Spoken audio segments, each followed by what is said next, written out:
नमस्कार दोस्तों, स्वागत है आपका वशिष्ठ लाल किताब ज्योतिष समाधान में। वैदिक वास्तु सभी लोग जानते हैं, कहाँ पर किचन होना चाहिए, कहाँ पर टॉयलेट होना चाहिए, कहाँ पर सीढ़ियाँ होनी चाहिए। वैदिक वास्तु जब घर में किया जाता है और उस वास्तु को करने के बाद भी जब व्यक्ति के जीवन में समस्याएं बरकरार रहती हैं, वह दुख पाता है, तो उसका क्या कारण हो सकता है। अक्सर इस तरह के दुख लोगों के जीवन में आते रहते हैं।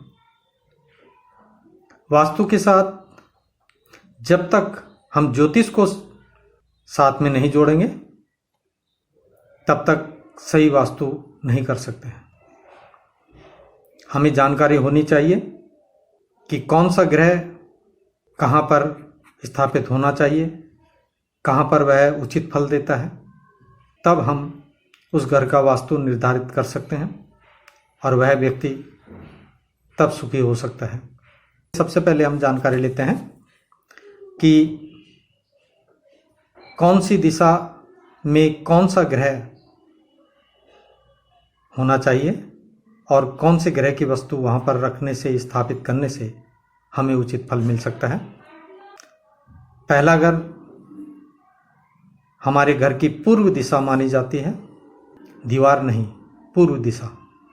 और दूसरा घर हमारे घर का उत्तर पश्चिम कॉर्नर,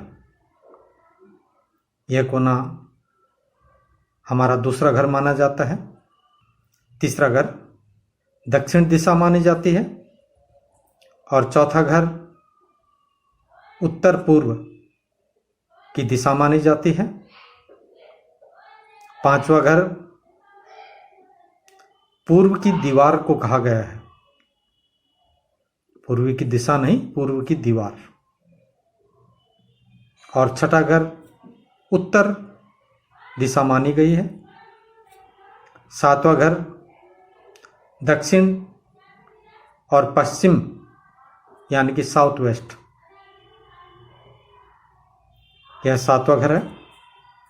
आठवां घर दक्षिण की दीवार मानी गई है। नौवां घर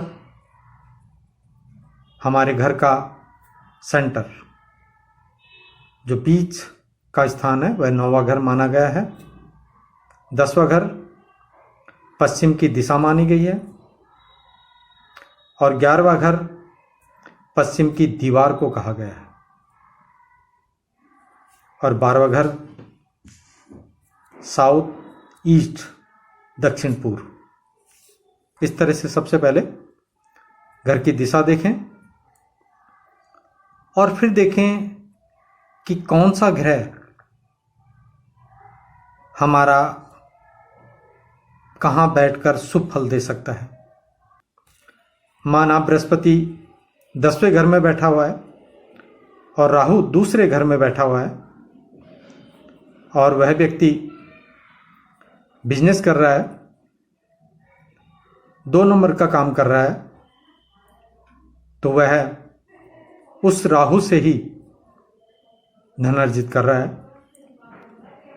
यदि उसके उत्तर पश्चिम में टॉयलेट बना हुआ है और उसको हटा दिया जाए, तो उसका 2 नंबर का बिजनेस खत्म हो जाएगा। आदमी के पास कुछ भी नहीं बचेगा, क्योंकि 10वें और दूसरे घर के कॉम्बिनेशन के द्वारा वह अपना बिजनेस कर रहा है।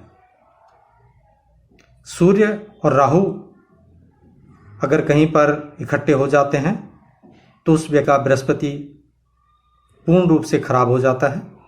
अगर जन्म कुंडली में सूर्यदेव बुध के साथ दूसरे घर में बैठे हुए हैं, आदमी अच्छे दिल का है, किसी को खर्च नहीं करने देगा, स्वयं पैसा खर्च करेगा, रिश्तेदारों की मदद करके उनके साथ सब कुछ अच्छा करता है। यदि उसके घर में उत्तर पश्चिम में टॉयलेट बना दिया जाए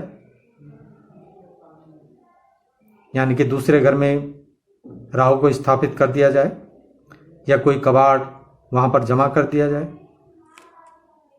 तो आदमी के बिजनेस की बुद्धि खत्म हो जाएगी। लोगों की मदद करने की जो उसकी प्रवृत्ति है वो खत्म हो जाएगी और उसकी जो आय है वो बढ़ने की अपेक्षा घटनी शुरू हो जाएगी। इस तरह से वास्तु करेंगे। तीसरे घर में यदि शुक्र बैठा हुआ है, तीसरे घर का शुक्र अच्छा होता है, क्योंकि तीसरे घर का शुक्र तीसरे घर में बैठ के भाग्य स्थान को देखता है और भाग्य को उज्जवल करता है, दुनियादारी देता है। कुंवारी कन्याओं का अनुयायी होता है, लेकिन वो तभी होगा जब तन में जोश होगा, एनर्जी होगी। ये तीसरे घर का शुक्र जो है उसको एनर्जी देता है। ऐसे व्यक्ति की दक्षिण दीवार से मिलाकर टॉयलेट बना दिया जाए तो शुक्र राहु का मेल हो जाएगा, जो पत्नी के सुख, रुपया, पैसा, अपना स्वास्थ्य तीनों को खराब कर देगा, उसका धुआं निकाल देगा। किसी का बृहस्पति चौथे घर में बैठा हुआ है और उत्तर पूर्व में वह राहु टॉयलेट बनवा देता है या वहां पर कोई कबाड़ रख देता है, स्टोर बना देता है या उतरे हुए जूते वहां पर रखना शुरू कर देता है, तो बाप से लड़ाई होगी। बृहस्पति शुभ है तो बाप देगा तो सब कुछ, लेकिन राहु उसे खराब कर देगा, यानी कि बाप से जो कुछ भी उसे मिलेगा उस सभी को वह बर्बाद कर देगा। कभी भी वास्तु में दो दुश्मनों को इकट्ठा नहीं करना है। जिस जगह पर कुंडली में एक दुश्मन बैठा हुआ है, उस जगह पर यदि उसके दुश्मन को ले जाकर स्थापित कर दिया जाए तो वह अपना शुभ फल नहीं देगा, आपस में लड़ेंगे और नुकसान देंगे। अपनी कुंडली के अंदर बैठे ग्रहों को देखकर उस डायरेक्शन में उन ग्रहों को इकट्ठा करें जिनके मिलन से वह ग्रह आपस में अच्छा फल देते हैं, तब कामयाबी मिलेगी।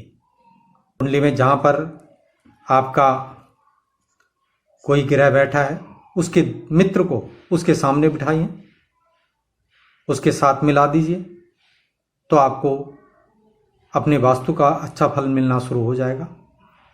उस ग्रह से संबंधित वस्तुओं को वहाँ पर इकट्ठा कर दीजिए। माना आपको बृहस्पति ग्रह को चौथे घर में लाना है, जो कि उत्तर पूर्व की दिशा है, वहाँ पर पूजा का स्थान होता है। वहाँ पे अगर आप पूजा का स्थान बना देंगे तो बृहस्पति आपका चौथे घर में स्थापित हो जाएगा और चौथे घर में बृहस्पति बहुत ही अच्छा फल देता है। वहीं पर अगर आप चंद्रमा को स्थापित करना चाहते हैं तो चांदी के बर्तन में आप गंगा जल भरकर वहाँ पर स्थापित कर दीजिए, तो चंद्रमा भी चौथे घर में स्थापित हो जाता है। इस तरह वस्तुओं को एक दूसरी जगह रख के हम वास्तु कर सकते हैं और उसका अधिक से अधिक अच्छा लाभ प्राप्त कर सकते हैं। आज के लिए बस इतना। मिलता हूँ फिर नई वीडियो के साथ। किसी भी व्यक्ति को मुझसे संपर्क करना है या कोई समाधान मुझसे प्राप्त करना चाहता है, अवश्य ही आपकी कुंडली का समाधान प्रदान करूंगा। मेरा नंबर है 8802394558। धन्यवाद।